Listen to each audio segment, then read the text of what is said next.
চট্টগ্রাম জেলায় সাম্প্রতিক বন্যায় ক্ষতিগ্রস্ত পরিবারগুলোর পুনর্বাসনের লক্ষ্যে ঘর, অনুদান ও ত্রাণ সামগ্রী বিতরণ করেছেন প্রধানমন্ত্রী তারেক রহমান।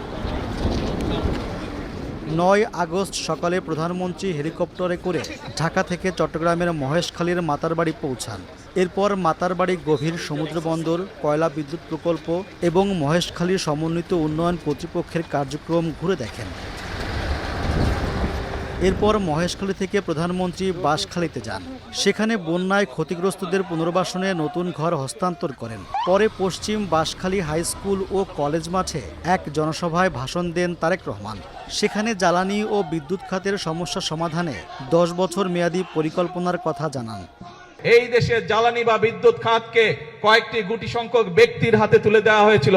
তাদের স্বার্থ হাসিলের জন্য বিভিন্ন পরিকল্পনা গ্রহণ করা হয়েছিল, যা এই দেশের মানুষের পক্ষে নয়।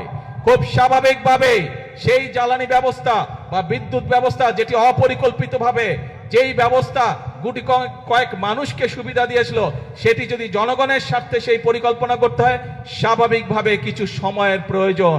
আমরা এরই ভিতরে তার কাজে হাত দিয়েছি।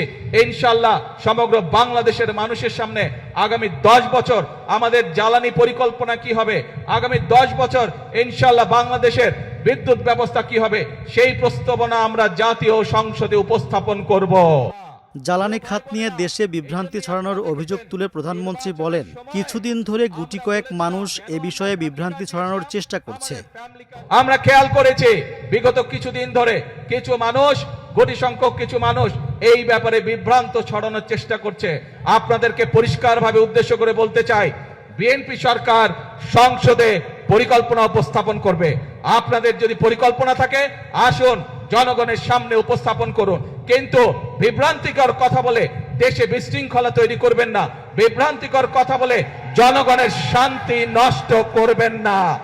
তারেক রহমান জানান, আনোয়ারায় চীনকে বিরাট জায়গা দেওয়া হয়েছে। সেখানে তারা কয়েকশো মিল কারখানা তৈরি করবে। এসব কারখানায় চট্টগ্রাম অঞ্চলের মানুষ কাজের সুযোগ পাবেন বলে আশাবাদ ব্যক্ত করেন তিনি।